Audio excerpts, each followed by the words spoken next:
And as federal food benefits remain in jeopardy, at least for the time being, local veterans are among the communities impacted by the government shutdown. The CBS 8's Richard Allen is here with what one local organization is doing to try to address food insecurity among San Diego's military families as we head into Veterans Day tomorrow. Richard. And Carlo and Steffi, that's right. There are currently more than 115,000 veterans here in California who receive SNAP food benefits through the federal government.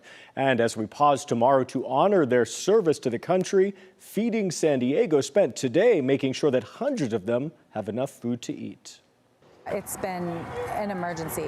We've been in emergency response mode. On the eve of Veterans Day, the county's leading hunger relief organization, Feeding San Diego, spent hours handing out critically needed food supplies to 300 military families, including veterans as well as active duty service members. Service members who, while they may have gotten paid, the stress and kind of uncertainty has really been wearing on the military community. Carissa Casares of Feeding San Diego says that during this longest federal government shutdown in U.S. history, Feeding San Diego has distributed more than 160,000 pounds of additional food, pointing out that many veterans throughout the county are among the most vulnerable. Even a delay for people living paycheck to paycheck and who rely on those EBT cards, even a day could be really detrimental to them. This food distribution, specifically assisting those who have served our country, comes as the Trump administration has returned to the Supreme Court earlier today, looking to keep food benefits or SNAP payments partially frozen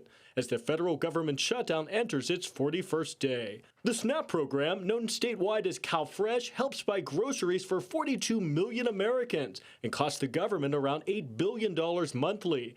Over the weekend, the federal government warned states to reverse any actions to distribute full benefits or risk financial penalties.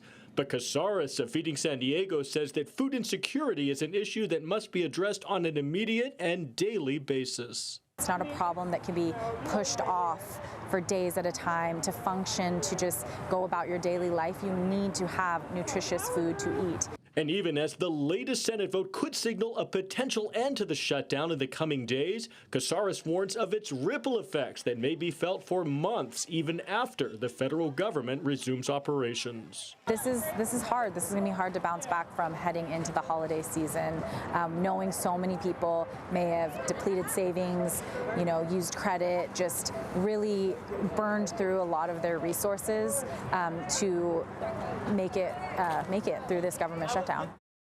And California's Attorney General has now filed a legal challenge against the Trump administration, requesting that a federal court block the administration's directive that forces states to revoke the food assistance payments for November that have already been distributed. And Richard, this legal battle over food benefits, it continues to go back and forth. But later today, there was another court. That's right. It's like a game of ping pong. It's kind of hard to keep up. So late today, a federal judge ruled that states like California that already dispersed those SNAP benefits over the weekend, they would not have to try to claw back those benefits, which I'm not sure how they would do that anyway if the money had already been given out. Right. But that's something the Trump administration had said states would have to do or risk penalties. But of course, all of this legal wrangling could become moot if this latest attempt to end the shutdown this week actually succeeds. In the meantime, food and hunger is a political tool. It's just a strange time. We'll have more on this, on the shutdown, coming up in the next half hour too. Rich Allen, thanks so much. Thank you. Thank you, Richard. Thank you.